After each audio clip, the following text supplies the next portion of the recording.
Okay, hi everybody. Teresa here. Hope you're having a fantastic day. Hey, I have my friend here, Michael Martin, who's going to share with us how he reinvented himself. And I know that, Michael, just so you know, everybody that's watching this recording is in some phase of transformation, some phase of reinvention, or at least thinking about it and maybe deciding whether to take that first step. So if you can help give us some insights on how it worked for you, that would be fabulous to help us with our comfort level in moving forward. So if you want to just go ahead and jump in, tell us who you are, what you do, a little backstory, the whole kit and caboodle of what led you to this. Sure. Happy to do so. So glad to be here. Thank you for inviting me, Teresa. Thanks. I'm Michael Martin, and I live in Dallas, Texas. And let me start with this, if I can, because I'll state why I'm doing what I'm doing now, and then we can cover the context and the background of how I got here. That sounds good. So Sure. I've kind of also evolved the way I introduce myself and my elevator pitch because of the way I was trained in my past life. And here's how I tell it now. As a son, friend, husband, father, cyclist, and outdoor loving, conscious human, I am passionately committed to cleaning up our air by serving commercial property owners who want to implement emissions-free, fixed cost solar power. So that's what I do and who I am. So I've tried to really, through this, redoing of myself and reorienting my career into clean energy since 2010. So I'm about 10 years into it. I really try to focus my initial remarks about who I am, not about what I do and what solar is, because those are just kind of bigger facts and figures that are not interesting really or differentiating, but I'm a different guy, and hopefully what I offer to a prospective client or just a professional friend or any friend is just who I am. And so I'd like to lead with that statement about who I am, which is just the evolution of me as a human. I started out first as a son, right? And then you go from there. We are all start that way.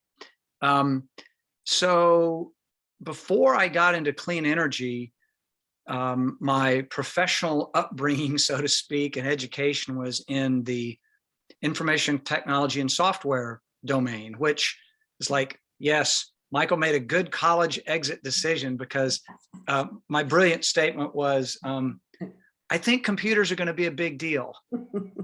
Lucky guess. And here's a computer, and we all have at least one or two, or how many, right? So it was this, from the neck up decision. Got my degree. What am I going to do? I had some exposure to computers in the early days, my goodness. But I thought they're going to be a big deal. I want to get in that business, the computer business, as we called it back then.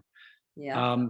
And so one thing led to another. Enjoyed 25 or so good years there, had a lot of fun in it, learned a heck of a lot. I now understand how the world works, because my goodness, the whole world is digital now. Everything runs on those darn computers, right?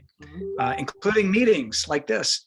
So it's got a lot of goodness, but I get how the world works. And then along that way, the milestones that led to my changing is the financial crisis of 2009 was not very fun in the software business. And everybody took a hit. That wasn't very fun.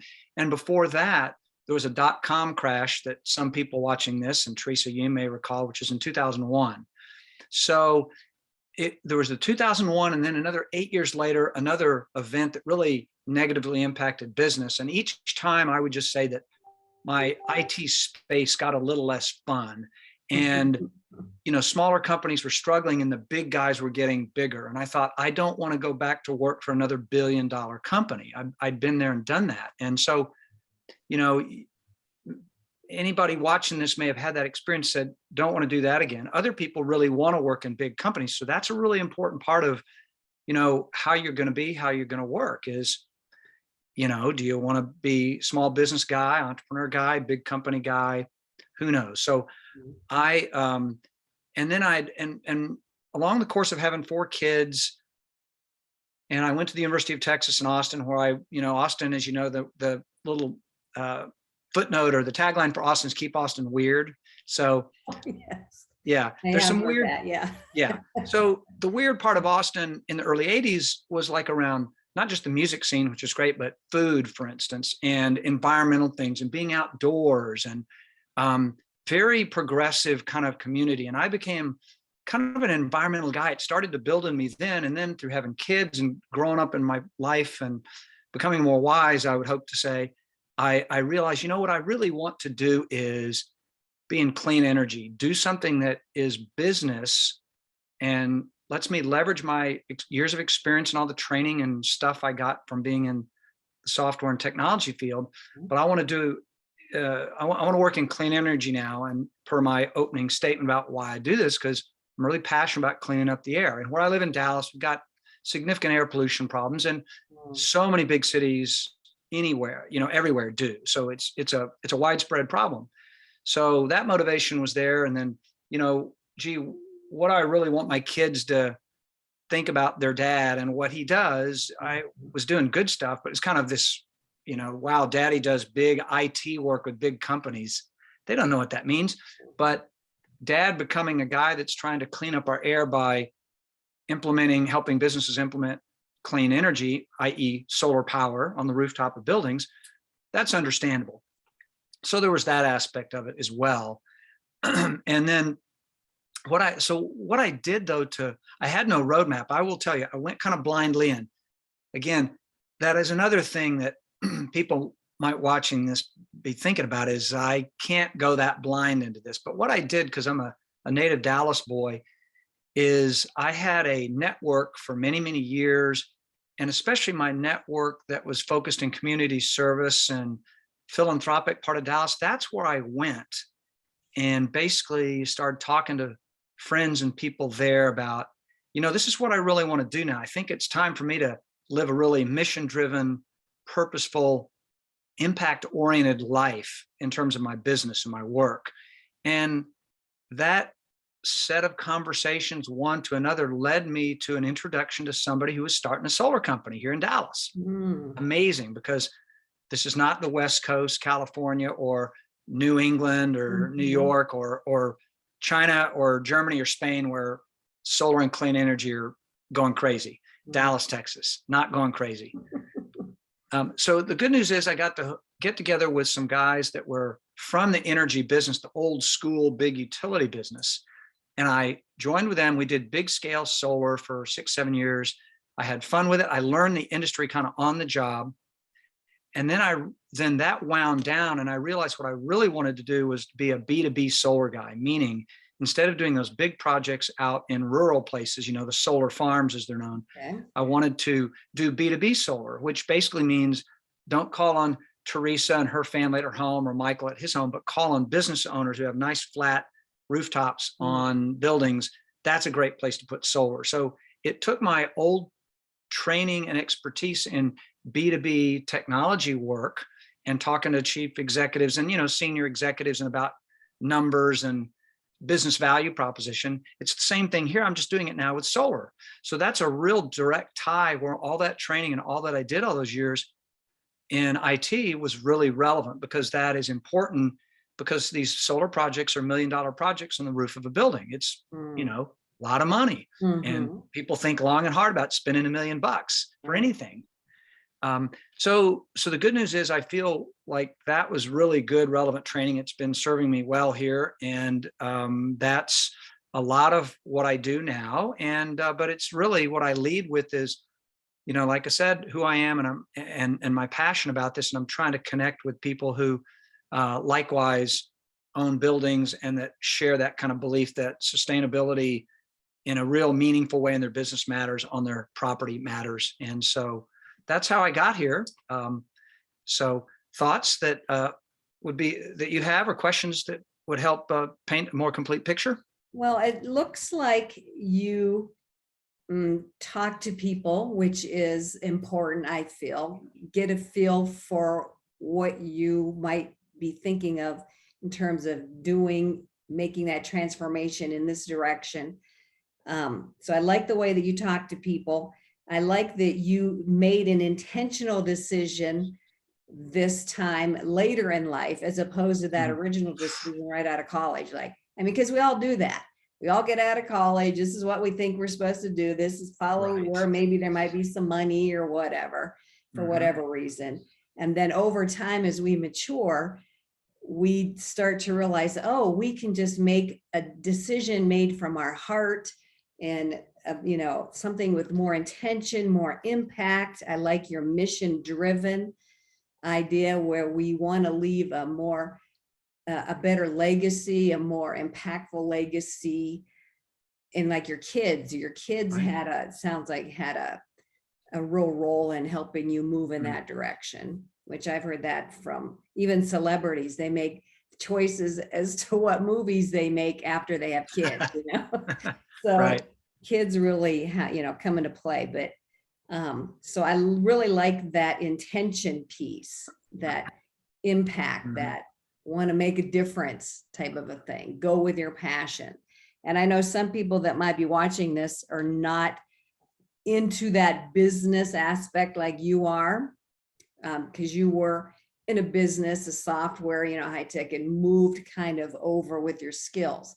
Do you have any thoughts for people that are trying to just do something totally different than maybe what they did in their past career? Sure.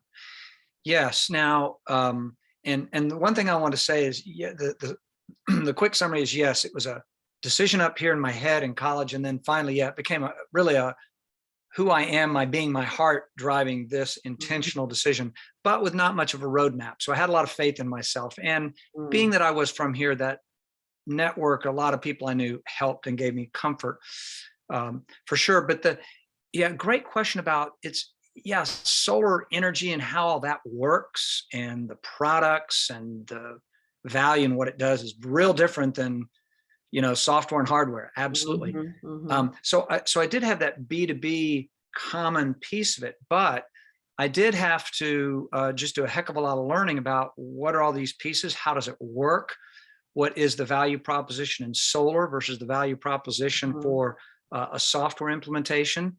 So there was some areas where it was completely unknown to me and kind of scary. So the fortunate thing was I happened to work with some folks that were at least energy experienced, and that mattered because this is just another way of creating and delivering energy to people. And they had the experience from the old school way of doing it with large power plants and fossil fuels and all that. So I had that benefit. So you know we all learn things in different ways. Some people might prefer, and you could do this. You could go just get online and study a lot of stuff and really kind of do, for instance, Solar 101. You could do it online, and it's better now than in 2010 for sure when I got here. So I like more on the job, hands on. That's the way I learn more, is that way instead of just studying and doing it very academically. So for me, that worked well. Um, but if my view is, if it really is something that matters to you and you understand the impact it may have, whatever your new field might be, then you'll figure out a way to gain the knowledge and develop certain level of expertise.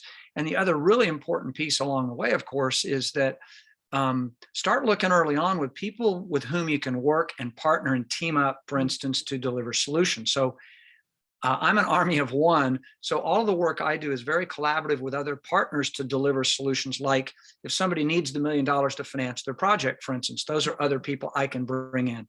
The other people that do the engineering and actually build the project are different folks. And so a lot of partnership and alliance work and collaboration is really important. So I just believe in that in any kind of business, and I think it applies to most all businesses. So I would certainly offer that as a really important tip: is if you're going to venture off in a new space, find people or people that introduce you to people that are in relevant jobs and work and fields that connect with your passion, so they can get you up to speed, help you build your courage, and figure out how to get your Mhm. knowledge built up and go through a learning curve.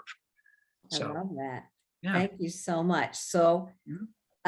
what I heard is use others, reach out to others, ask others, learn from others. I love your collaboration, your partnership. So you don't have to go it alone. So people that are in this transformational phase that think they want to reinvent themselves, they don't have to do it by themselves. They can Mhm. reach out to others, even if it's just for some moral support. Yes. Somebody that's just going to encourage you. You want to surround yourself with those that are going to be encouraging and positive and moving you forward, not people that are detracting from that and trying to hold you back. So Indeed. pick your people wisely. For sure. Absolutely.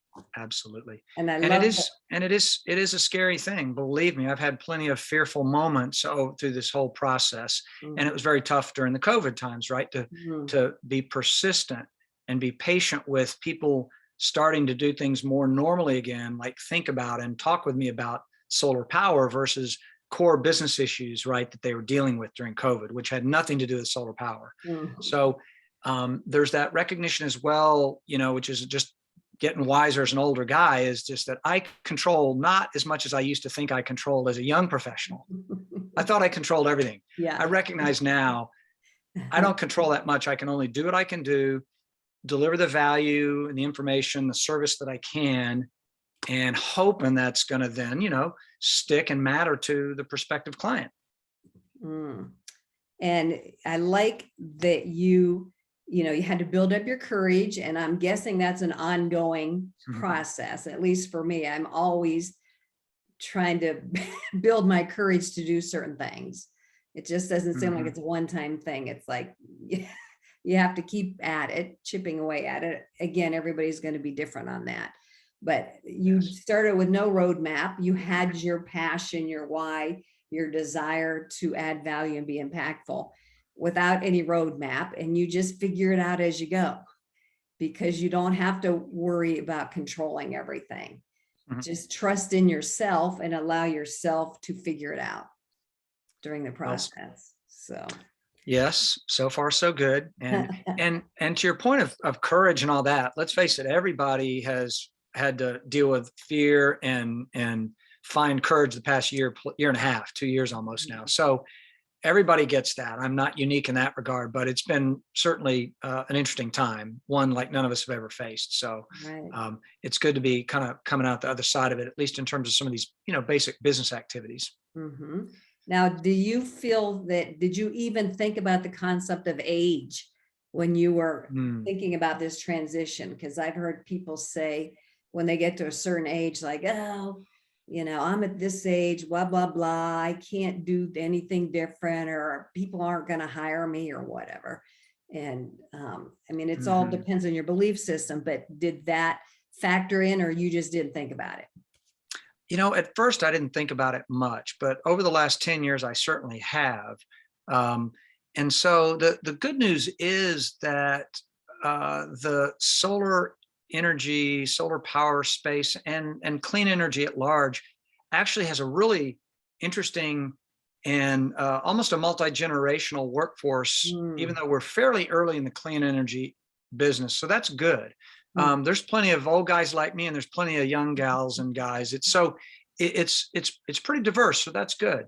Um, so that helps, right? Because I love working with people of all ages because I'm gonna be able to uh, learn and or serve up and down the age mhm. deal, right? And so, but I haven't certainly experienced anything that would be discriminatory or whatnot. But and I'm fortunately quite healthy and got plenty of energy, as you can tell. So I think that's what matters most for Mhm. me, Right. and clarity around what I intend to do and how I want my work to matter.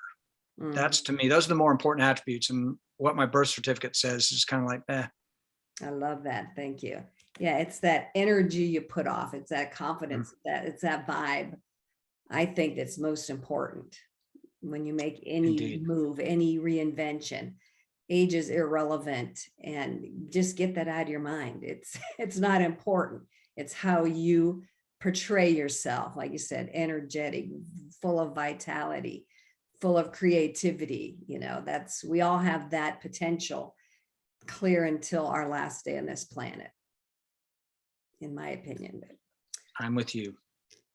All right. Lots of good gems in there. Thank you so much. We so appreciate you sharing that whole process and some of your feelings and the fact that you were scared, and you probably do come up to some scary things still. And, it's okay to not know, and it's okay to figure it out as you go. Everything's okay. Just, just go with it and follow your passion in your dream, and it'll Indeed. work. And you're right. And, somehow I've managed to continue to keep my four daughters and the household and everything moving ahead, and everybody's okay, and, getting what they need. So it's worked out to date. And um, so onward and upward, right?